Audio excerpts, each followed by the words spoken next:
Hello à tous, j'espère que vous allez bien. Je suis Kaina et je suis coach en développement personnel.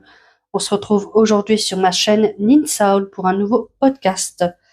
Et donc, comme d'habitude, sur cette chaîne, on parle de spiritualité, de développement personnel et le tout sans bullshit. Alors, pour aujourd'hui, j'ai envie de vous parler d'une expression qu'on entend souvent, parfois jetée un petit peu comme ça. Tu es dans la nuit noire de l'âme. Et toi, tu te dis, ok, super. Concrètement, je dois allumer une lampe, je dois appeler les pompiers, installer une veilleuse. Alors soyons clairs, ce n'est pas une malédiction mystique réservée aux yogis ultra zen. C'est simplement un moment de vie intense où tout ce qui ne fait plus sens dans ta vie s'écroule pour laisser de la place à du nouveau. Alors imagine un petit peu la scène. Ce qui te passionnait avant te semble désormais complètement vide. Tes anciens repères, tes routines, tes sécurités, tout tombe comme un château de cartes.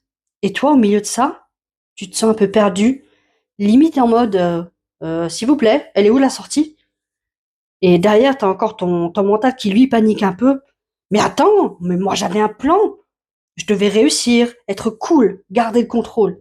Et là, rien ne marche. Et c'est normal. C'est exactement ça, la nuit noire de l'âme.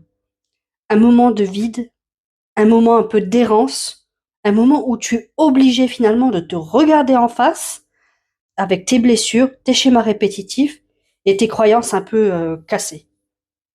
Et oui, c'est pas toujours fun. Je sais bien que tu as envie de courir, de t'échapper, mettre Netflix, Spotify, Instagram, bref, tout ce qui bouge. Mais devine quoi? Si tu fais ça, bah tu rates la partie intéressante. Alors, comment survivre finalement à je vais dire ça comme ça, ce vide cosmique sans se laisser envahir? Bah, c'est déjà accepter le vide. Ne pas essayer de le remplir tout de suite avec des distractions ou des activités. Laisse ton cerveau respirer un peu. Observe tes émotions. Pleurer, râler, être en colère. C'est normal, c'est humain. Tu peux même parler à ton chat ou voir à ton cactus, ça compte. Et c'est aussi se reconnecter au corps, respirer, marcher, sentir ses pieds sur le sol, toucher ses mains. Oui, oui, l'ancrage, toujours l'ancrage. Noter les pensées. Parfois écrire, ben, ça permet de mettre un peu d'ordre dans finalement ce qui est une sorte de chaos intérieur. Genre, chère nuit noire pardon, de l'âme, je te promets de survivre. Et le plus drôle, c'est que dans ce vide-là, ben, finalement, des nouvelles idées apparaissent souvent. Et ton mental, il est obligé de laisser de la place pour que le neuf y puisse arriver. Parce qu'il n'a plus de distraction justement pour remplir l'espace. C'est un peu comme quand tu retires toutes les applications de ton téléphone. Tu découvres des trucs que t'avais oublié.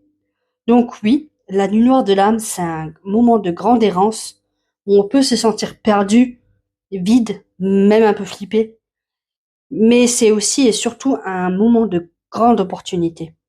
Un moment pour te regarder en face, comprendre ce qui ne te sert plus et reconstruire tes repères sur cette fois-ci des bases solides.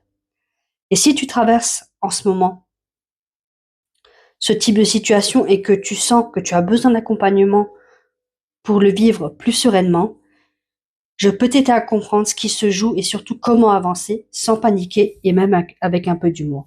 Alors pour ça, tu trouves mon lien en bio, tu prends une consultation et on voit tout ça ensemble.